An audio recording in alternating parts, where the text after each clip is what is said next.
Hello and welcome to the program. I'm Anne Kruger. October has been named Breast Cancer Awareness Month. Around the nation, pink has been the colour of the day.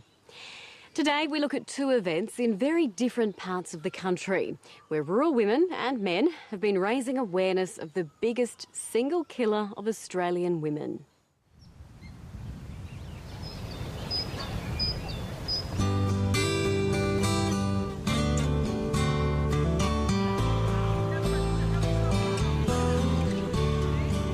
This idea started a few years ago. There's a few people on our team that have been touched by breast cancer, and it sort of lined up at the same time as a few of the local ladies in Longreach wanted to run a ride to raise money for the Breast Cancer Foundation. It's not really something you'd expect a blokey-sounding organisation like the Stockman's Hall of Fame to be aligned with. Sure, the horsey part is symbiotic, but animals and riders decked out in all things pink is a little incongruous. But it just might fit into that category of crazy enough to work. We did the first one 3 years ago and had 3 very successful rides since then.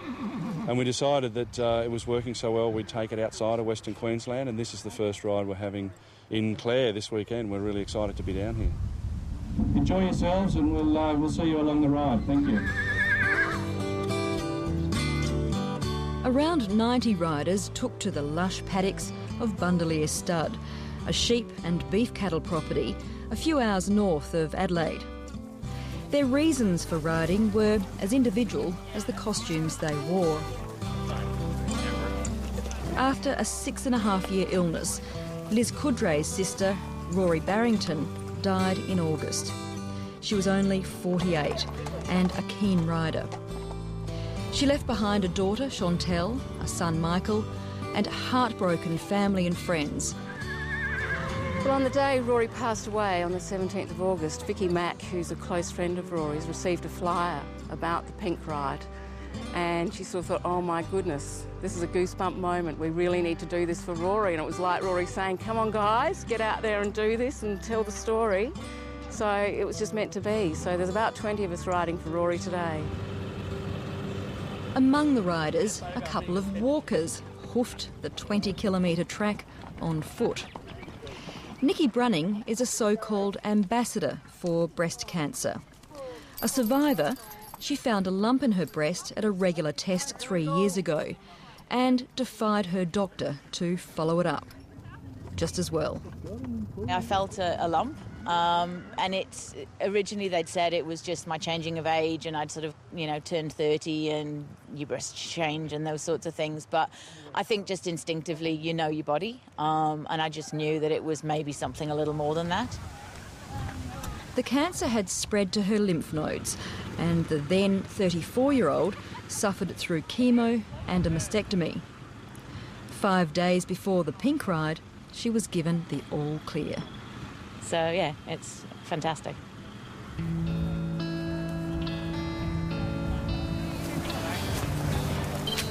With his black cowboy hat and shirt bearing the words, tough enough to wear pink, Dion cut a dashing figure.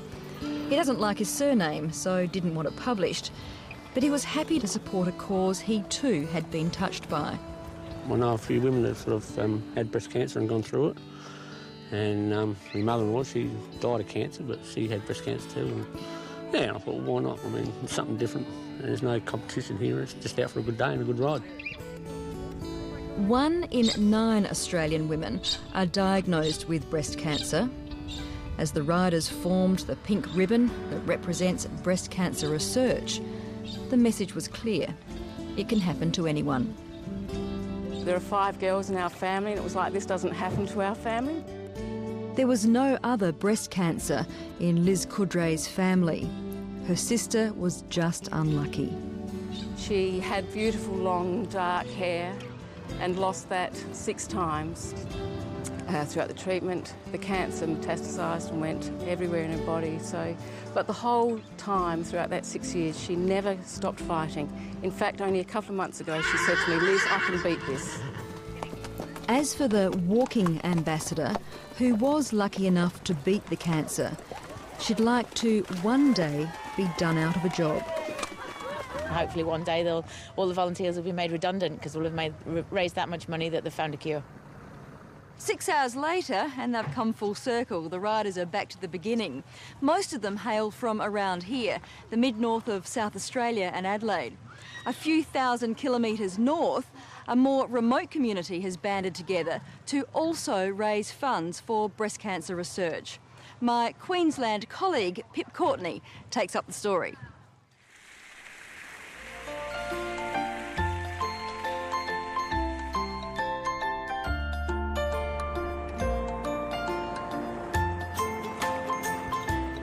The women of rural Queensland aren't the sort to let vast distances, road-closing rains and mud stop them from getting together to publicise a cause they care about.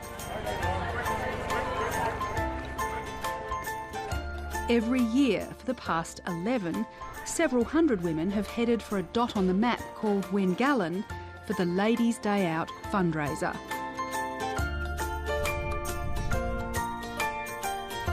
70 kilometres southeast of St George, Weengallon's more a wayside stop than a town. There's not much to Weengallon. It's the sort of place you drive through on the way to somewhere else. Once a year, though, it plays host to a very special community event. For one day this year, the population of Weengallon will go from 0 to 500. Those who made it through the mud, dressed in pink of course, came for girl talk, shopping and great food. Inspiration was on the menu too, for the guest speaker was local girl made good journalist Judy Kennedy. This will be the first time I've talked about my personal experience of breast cancer. I think it'll be really tough. I'd much rather be on the other side of the microphone, to be frank, but I know that it's a story that may have some helpful messages to people who may not have been diagnosed yet with breast cancer, or maybe their family is going through it, and I hope that I can help in some small way by sharing what I experienced. It hit the district and it hit the region really hard when we heard that Judy had breast cancer. And so for her to be able to come back and tell her story, and I guess for us to all show our support, really meant a lot to everybody. Ladies' Day Out started as a Kindy fundraiser. When they ended up with more cash than expected, the Kindy mums started to think pink. They went, we're an all-female committee. Breast cancer, it's the most common cancer there is, and it's affected so many of our relatives and friends. And that's sort of when it became Weengallon Ladies' Day Out in the hall. Last year we went to 270, and we basically all had to breathe in to fit into the hall. So that's why we went to a marquee this year, and 500 or more women. So it's growing. There's a rhythm to Ladies' Day Out. First up, pink fizz in hand, there's some serious catching up and shopping to do. They give us a wonderful day out and encourage us to come back next year. And the shopping, if for those that wish to shop, is just wonderful. But I think the main reason for being here is the breast cancer support. Shopping in the girls and just seeing where it was. I didn't even know where Weengallon was. So I have a family history of breast cancer, so I suppose I'm here to support my family. When we heard they were getting a marquee, we thought, heavens, how are they going to fill that? I think it's got to be hardly big enough. I came 4 years ago and I think there's 100 ladies here, and now I missed last year and I come this year and it's like, wow, it's so big. But I think it's just great because you got all the girls, like the farming women, farmers' wives, and they just get together and don't get to do that very often. It's been to Everything Pink Day, and why miss one? It is a great day out. I think breast cancer's touched a lot of people in the country, and people are more than willing to come and spend their money at a day like today. After shopping comes lunch, always served with an inspirational speaker. This year it was rural broadcaster and former Landline presenter Judy Kennedy. Hammer it with traditional medicine and then take on the holistic approach afterwards. When she discovered she was ill in 2007, Judy Kennedy became the news, becoming the 16th ABC staffer who'd worked at the Toowong Studios in Brisbane, diagnosed with breast cancer. 7 months beforehand, experts declared there was evidence of a cancer cluster at the site, recommending its immediate evacuation and closure.